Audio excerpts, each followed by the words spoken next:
Hello, Linda. Hello, Lilou. How are you doing?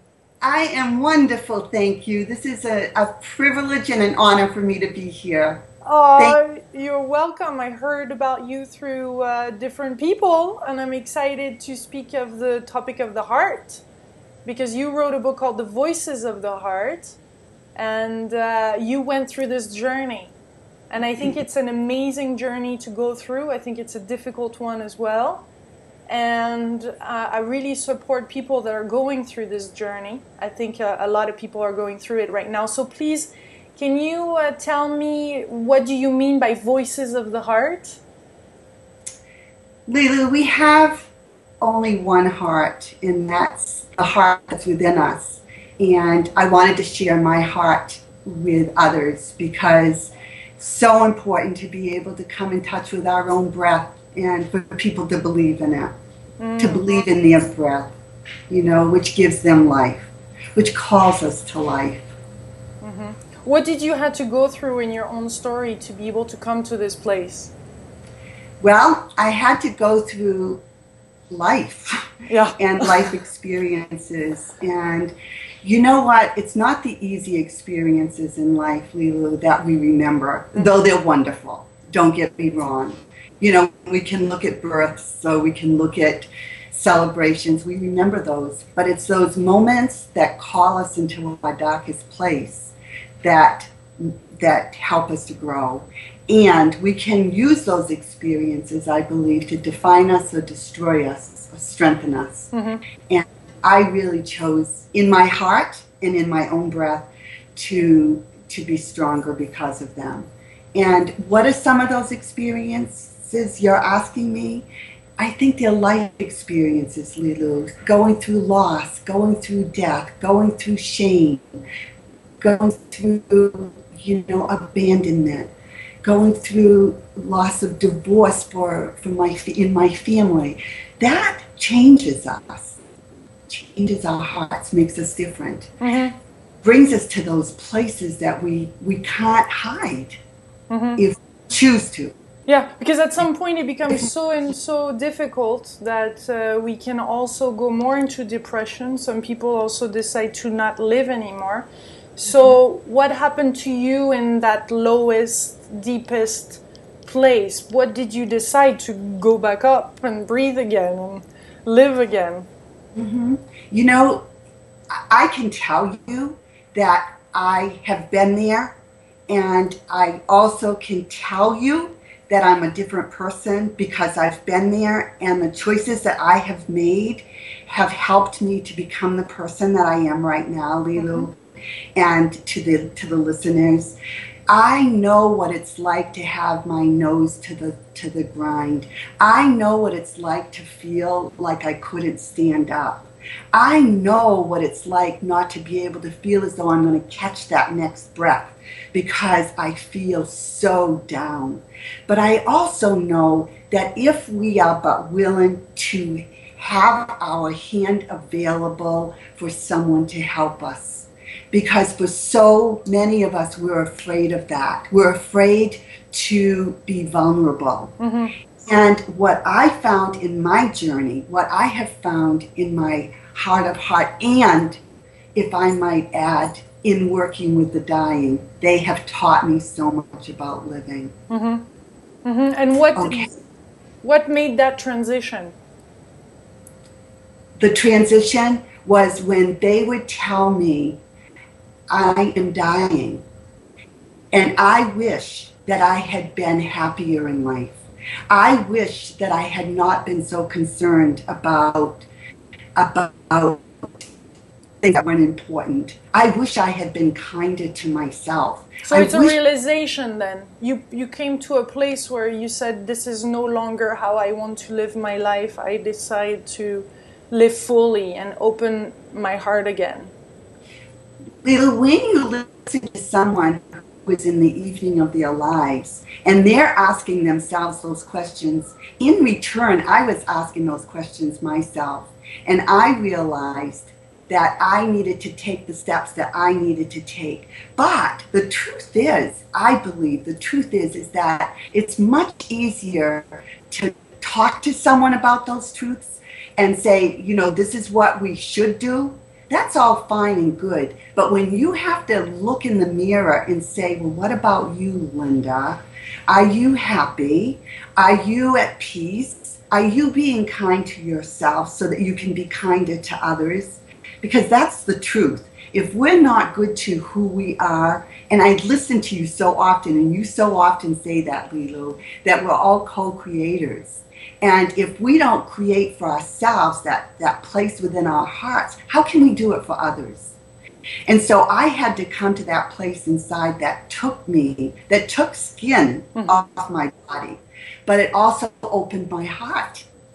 I came in touch with my heart in my rawness, and it made me realize that I am enough, that I am kind, I am gentle, and I can make a difference in our world. And what I do today, I do best because you know why? Because I listen. I don't have to understand what people go through. All I need is to be able to be there and to take their hand, because isn't that what people want? But we have to do it first for ourselves, and that's what you had to do. It has to come back here, you know, and that's why the heart for me is such a big symbol. The heart for me is what beats. And if we don't come in touch with our own rhythm, we're not in touch with the people that we deal with, because we don't empower them with our own truth. Because isn't truth the most important ingredient in our journeys? If we're not, I think your gratitude is one of the most important. Being grateful, I guess at some point you had to be grateful too for being alive and what you had.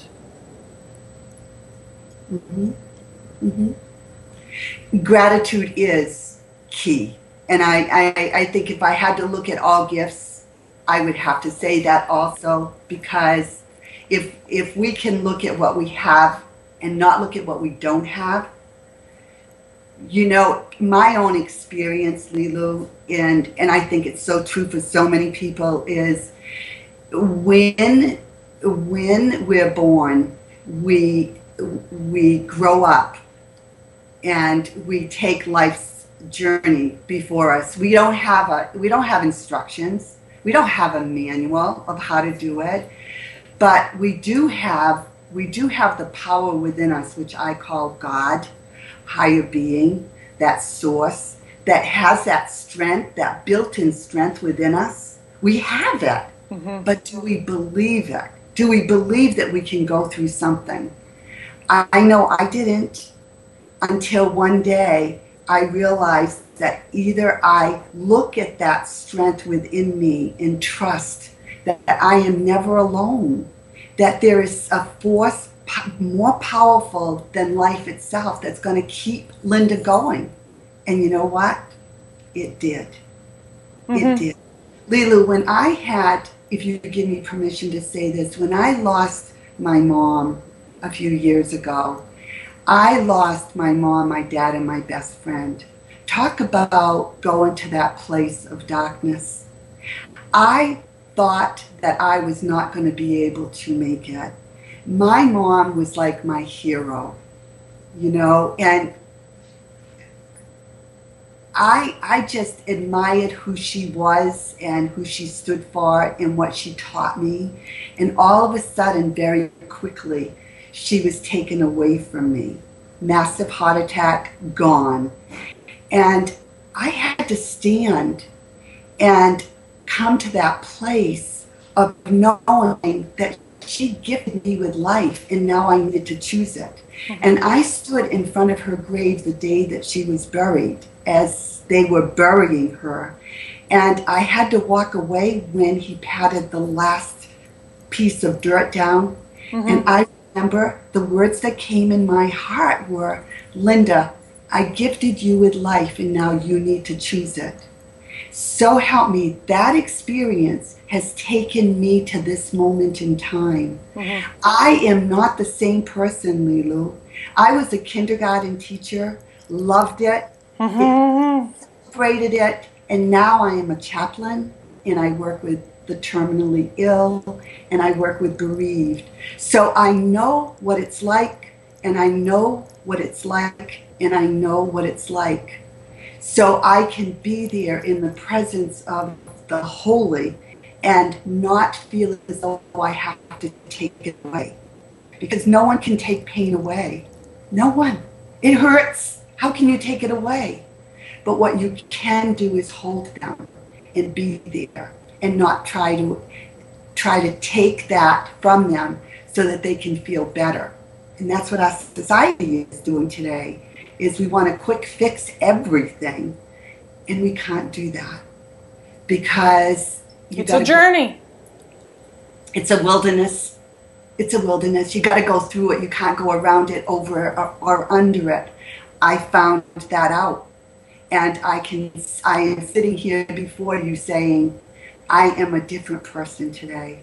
And you know that I have been through all those tunnels, and I tried to avoid it. And the most, I tried to block it. How would you to end this conversation, you know, really go to the core of your message and how you feel what is important that we need to understand in life? Mm-hmm. That is such a tender question. Such a tender question, but one that is so important for all the listeners to hear, that we are born for a purpose, and we're not going to leave this earth until our purpose is complete. But we also can carry a backpack around with us with our past that causes us to be weighed down by guilt and shame and regret and loss, unfinished loss, and those burdens. Or we can allow for us to put some holes in it so that piece of our journey can come out, so that we can walk forward knowing that life is a gift. It's a package that is given to us, that unfolds for us every day. And we don't know what today is going to be, but we do have this moment. And so if we can live and breathe and honor this moment, know that we have a strength and a power within us that is greater than all goodness, that is going to move us to that next step. That's what we have to hold on to.